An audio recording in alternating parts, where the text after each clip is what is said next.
இறந்தவொன்னே நீங்கள் 24 மணி முன்னுக்கு எடுத்துருங்க மையம் அது எதுனாலன்ட்டு கொஞ்சம் தெரிஞ்சுக்கணும். இறந்தவங்க 24 மணி 24 மணி என்ன காரணம்? பேர் கதிர்காமலிங்கம். கதிர்காமலிங்கம் ஒரு ஆன்மீக தலம் ஒன்று எதிக்குது அவங்களோட பேரில். அவர் கதிர்காமலிங்கம் என்ன கேட்குறாருன்னா, முஸ்லீம்கள் 24 மணித்தியாலத்துக்குள்ளே ஏன் உங்களோட அந்த பிரேத உடலங்களை உடனடியாக அடக்கிறதுக்கான ஏற்பாடு செய்கிறீங்கன்னு கேட்குறாங்க.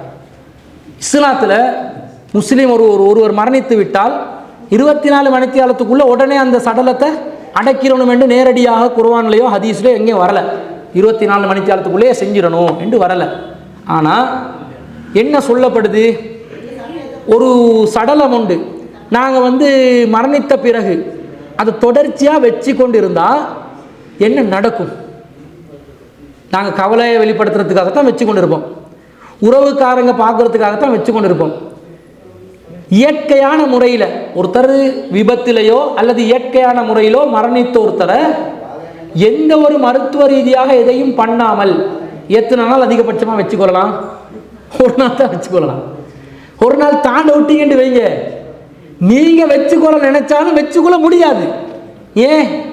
துர்வாடு அடிக்கும். அப்போ என்ன பண்ணுறாங்க, பல நாட்கள் வச்சுக்கொள்றதுக்காக வேண்டி போஸ்ட்மார்ட்டம் பண்ணி பொடியில் இருக்கிற பார்ட்ஸ் எல்லாத்தையும் என்ன செய்கிறாங்க, பிடுங்கி எடுத்துடுறாங்க. எடுத்து கெமிக்கலை ஊற்றி ஃபுல்லாக பொடி என்ன செய்கிறாங்க, எஃபெக்ட் ஆகாமல் இருக்கிறதுக்குரிய ஒரு ப்ரொடெக்ஷன் ஏற்பாடை செய்கிறாங்க. அப்படி செஞ்சாலும் அந்த உடலுடைய நிலையை பாருங்க, பலண்டு செவந்த நேரத்தில் ஒருத்தர் இருப்பான், இறந்து போயிட்டு 3வது நாள் வீட்டில் வச்சா கண்ணங்கரை 2 கருத்து போயிருப்பான். ஏன்? எல்லாம் ஆர்டிஃபிஷியல் கெமிக்கல். இதே கொரோனா நேரத்தில் வீட்டுக்கே கொண்டு வரல பார்த்தீங்களா? கொரோனா நேரத்தில் என்ன பண்ணா, வீட்டுக்கே கொண்டு வராது, அப்படியே அனுப்பிடுறான். என்ன இப்போ குடும்ப உறவு எங்கே போச்சு, உங்களோட பாசம் எங்கே போச்சு, நேசம் எங்கே போச்சு? அப்போ மனுஷன் அடி மனசு ஒத்துக்கொண்ட உண்மை என்ன? ஒருத்தர் இறந்துட்டாரா, கவலைப்படணும் தான். அதுக்காக அவரை வச்சு தலையில் வச்சு கொண்டு ஆடுவாங்களா? சில பேர் கிட்ட போய்ட்டு தொடுறதுக்கு பயப்படுவான். ஒரு கிலோமீட்டர் தூரத்தில் இருந்தால் கையை வைப்பான். அந்த நெருங்கிய உறவுகள் மட்டும்தான் என்ன செய்வாங்க, மாற தட்டி கொண்டு அழுது கொண்டு கவலையை வெளிப்படுத்துவாங்க. அது மாறு தட்டியெல்லாம் அழ வேண்டியதில்லை. அவர் போயிட்டாரு, நான் போவே மாட்டேன், அப்படியா யாருக்காவது நிலைமை இருக்குதா? அவர் இன்றைக்கு போனார், நாளைக்கு போக வேண்டாம், அவ்வளோதான். சில நேரம் அவரை தூக்குறதுக்குள்ளே என் உசுறு தூக்கி பெற்றுரும் இல்லையா? ஸோ ஹார்ட் அட்டாக் வந்துருச்சு, உடனே போக வேண்டியது தான். அப்போ என்ன விளங்குது, இஸ்லாத்தில் ஒரு கட்டளையாக சொல்லப்படலை, இத்தனை மணித்தியாலத்துக்குள்ளே எடுங்கண்டு வரலை. ஆனால் அந்த உடலை இயற்கையாகவே மனிதர்கள் ஆரம்ப காலத்திலிருந்து இயற்கையாகவே என்ன செஞ்சாங்கண்டா, ஒரு இரவு ஒரு பகலுக்குள்ளே தான் என்ன செஞ்சாங்க, கொண்டு போயிட்டு அடக்கம் செஞ்சாங்க. அந்த நிலையை இஸ்லாம் கண்டினியூ பண்ணுது, விரைவாக செய்கிறது. இது மார்க்கத்துக்கு ஒருத்தர் 2 நாள் வச்சா குத்தம் கிடையாது. நபிகள் நாயகத்துடைய உடல் அவங்க மரணித்த பிறகு கிட்டத்தட்ட 3 நாட்கள் பூமியில் அவங்க மக்களுக்காக வேண்டி இருந்துச்சு. எதுக்காக என்று சொன்னால், ஒரு கருத்து வேறுபாடு நிகழ்ந்துச்சு. நபிகள் நாயகம் மரணிக்கவில்லை என்ற ஒரு கருத்து முஸ்லிம்கள் மத்தியில் 2 கருத்து வருது. ஒரு சாரார் மரணித்தது என்றும் இன்னொரு சாரார் மரணிக்கவில்லை என்றும் கருத்து வேறுபாடு கொண்டாங்க. அதனால் இந்த கருத்து வேறுபாடை தீர்க்கிறதுக்கு 3 நாள் போச்சு.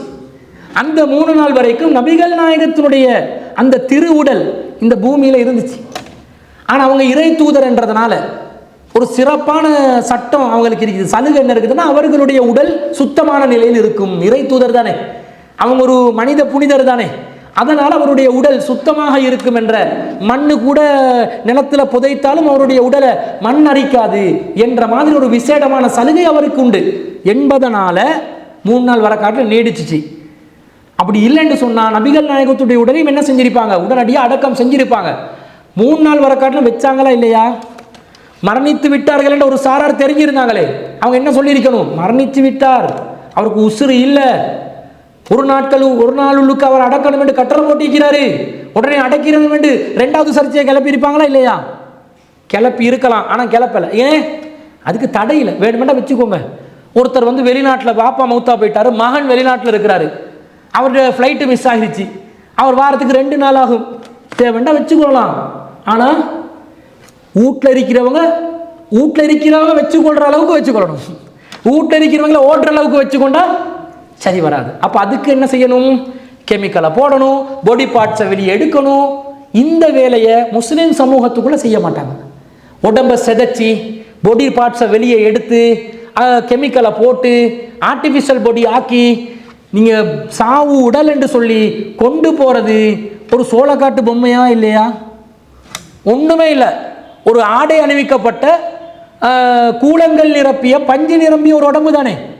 இந்த மாதிரி ஆக்காம அந்த உடலுக்குரிய அவர் உயிர் வாழும்போது எப்படி பெருமதி அவருடைய ஒவ்வொரு பகுதியும் அவர் பாதுகாத்து இருப்பார், அந்த மரியாதை அந்த உடலுக்கு கொடுத்து அது சேதமடையாத நிலையில் எவ்வளவு நேரம் வர காட்டிலும் வைக்கலாமோ அந்த நேரத்துக்குள்ள அடக்கணும் என்றதான் இஸ்லாத்தோட விதி என்றதை ஒரு 24 மணி நேரத்துக்குள்ள செஞ்சாதான் இந்த நிலைமையை பாதுகாக்கலாம் என்ற அடிப்படையில் நம்முடைய சமூகம் அதை கடைப்பிடிக்குது. இது நல்லது. வச்சு கொண்டு இருக்கிறேன்னு வைங்களே, என்ன பண்ணுவான் தெரியுமா? 7 நாளைக்கு ஒரு உடலை பிரேதத்தை வச்ச வேண்டுங்க, என்ன செய்வாங்க? வருவான், என்னது கார்டு அடிக்கிறதுக்கு ஒரு குரூப், அவனுக்கு சீட்டு விளையாடுறதுக்கு, அவனுக்கு காப்பி கொடுக்கறது, டீயை கொடுக்கறது, பட்டர் பான் கொடுக்கறது. இது தேவையா? எங்கேயோ போகிற பொறுக்கி பசங்க அங்கே வந்து என்ன செய்வான்? கோட்டரை வச்சு அடிப்பான். டேய், உயிரை இழந்துட்டோம், கணவனை இழந்த மனைவி அடுத்த கட்ட வாழ்க்கைக்கு என்ன செய்வேணும்? குறிப்பாக இந்த ஏரியாவில் இருக்கிறவங்களோட தொல்லையிலிருந்து நான் பாதுகாப்பு பெறணும் யோசிச்சு கொண்டு இருப்பான் இல்லையா? வாழ்வாதாரத்துக்கு என்ன செய்யறேன்னு யோசிப்பான். பிள்ளைகள் வாப்பா இல்லைன்னு அழுதுரும். அப்பா போயிட்டாரே, அவன் அம்மா வந்து மகன் போயிட்டானே, இவன் இருந்து கொண்டு கோட்டரை வச்சு அடிக்க அவனுக்கு நாங்கள் பட்டர் பான் கொடுக்க தேவையா? இது உங்க வீட்டில் உங்களோட மகன் கோட்டர் வச்சு அடிக்கும் போது நீங்க பட்டர் பான் கொடுப்பீங்களா? கொடுக்க மாட்டோம். இது தேவையில்லாத வேலையா இல்லையா? அடுத்தது என்ன பண்ணுவாங்க தெரியுமா? அங்க இருந்து கொண்டு பேச்சு, கண்ட நீண்ட பேச்சு, விளையாட்டுக்கள், கூத்தாட்டங்கள் எல்லாம் பண்ணுவாங்க. இவங்களுக்கெல்லாம் நாங்கள் சப்ளை பண்ணி கொண்டு இருக்கிறத அம்மாக்கள் என்ன பண்ணுவாங்க தெரியுமா? ஓய் மூத்தா போயிட்டாரு. நபிகள் நாயகம் என்ன சொல்றாங்கடா, யாராவது ஒருத்தர் இறந்து விட்டார், அவருடைய வீட்டார் வந்து கவலையில் இருப்பாங்க, அந்த வீட்டாருக்கு நீங்க சமைச்சு கொண்டு போயிட்டு கொடுங்க. இன்னும் சொல்ல போனால் இலங்கை கலாச்சாரத்தில் இது ஆரம்ப காலத்திலிருந்து கடைபிடிக்கப்பட்ட உண்டு.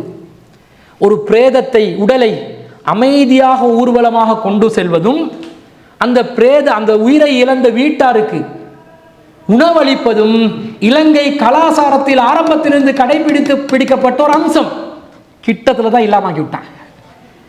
அந்த வீட்டுக்காரங்கிட்ட இருந்து 1வது நாள் சாப்பாடு கொடு, 2வது நாள் சாப்பாடு கொடு, 3வது நாள் சாப்பாடு கொடு, கஞ்சா அடிக்க காசு கொடு, கோட்டர் அடிக்க காசு கொடு என்று வலிச்சு இந்த மாதிரி ஒரு கெட்ட கலாச்சாரத்தை உருவாக்கி வச்சிருக்கிறாங்க.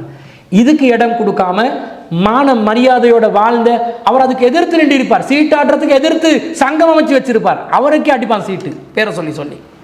இந்த மாதிரி பண்ணாம மரியாதை அடக்கிற வேலையை பண்ணுங்கன்றதுதான் இஸ்லாம் நமக்கு காட்டின வழி. எனவே எப்ப நாங்கள் ஒரு சட்டம் மட்டும் இருக்குது, எப்ப நாங்கள் உடலை உயர்த்திட்டோமோ, அடக்கணும் என்று எப்போ உயர்த்திட்டோமோ அப்ப நபிகள் நாயகம் என்ன சொல்றாங்க? வேகமா கொண்டு போங்க. அதை சொல்றாங்க. உடலை உயர்த்தல, அப்படியே வச்சிருக்கிறோம் மக்கள் பார்வைக்காக. அது நீங்க எத்தனை நாள் வச்சாலும் மார்க்கம் கேள்வி எழுப்பாது. அது உங்களுடைய சௌகரியத்தை வச்சு நீங்க முடிவு செய்யுங்க. அது 24 மணி நேரத்துக்குள்ள நம்ம முஸ்லிம் சமூகத்தில் நடைமுறையில் இருக்குது. அதுதான் நல்லதாக இருக்கிறது. அதை கடைபிடிக்கிறோம்.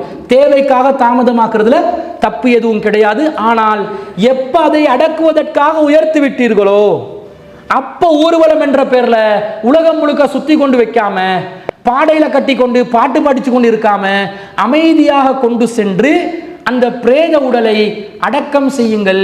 அதை நீங்க வேகமா எடுத்துட்டு போங்கன்றாங்க. அமைதியாக வேகமா எடுத்துட்டு போங்க என்று சொல்றாங்க. இதுதான் மார்க்கத்தில் ஒரு மரணத்தை, சாவை நாங்கள் எப்படி அந்த மரணத்துக்கு இறுதி சடங்கு செய்யணும் என்றதுக்குரிய வழிகாட்டு.